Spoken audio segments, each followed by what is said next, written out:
Inilapit ng Social Security System o SSS ang mga serbisyo nito sa mga residente ng Nueva Ecija sa pamamagitan ng pagdaraos ng on-site registration sa bayan ng Talavera.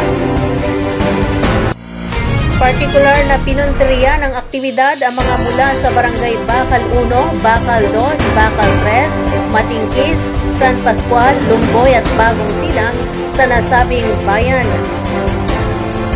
Sinabi ni SSS Luzon Central 1 Division Vice President Vilma Agapito na ang National Registration Day ang nagsilbing culmination ng sinimulan ng state firm noong June 14 kung saan ang layunin ay makapag-rehistro ng humigit kumulang 640,000 na bagong miyembro. Bukod sa Talavera, idinaos din ang pagpaparehistro sa Any Pacific Mall sa Cabanatuan City para maengganyo ang mga mall goers. Upang maging miyembro ng SSS, kailangang magparehistro at kumuha ng SS number. Bukod sa pagproseso ng membership at pagbibigay ng SS number sa mga bagong rehistro, ipinaliwanag din ng state firm ang mga programa at benepisyong ibinibigay nila sa mga miyembro nito. Isa sa mga programa nito ay ang maternity benefit, isang pang-araw-araw na cash allowance na ibinibigay sa isang babaeng miyembro na hindi makapagtrabaho dahil sa panganak o nakunan o emergency termination ng pagbubuntis.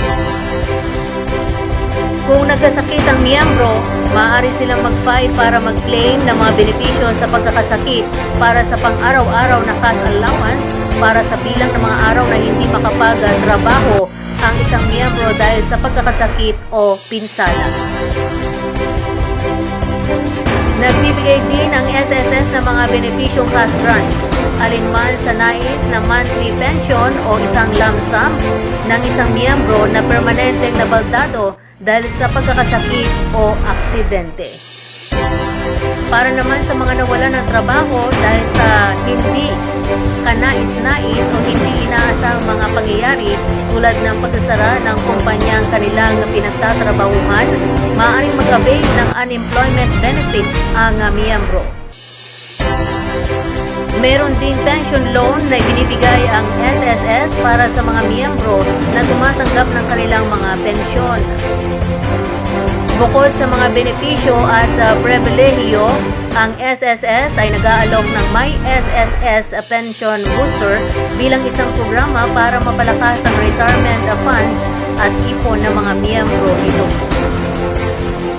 Sa pagsasagawa ng programa, nais ng state firm na malaman ng mga mamamayan ang kahalagahan ng pagiging miyembro ng SSS mula sa mga benepisyo at pribilehiyong kanilang makukuha sa oras ng pangailangan.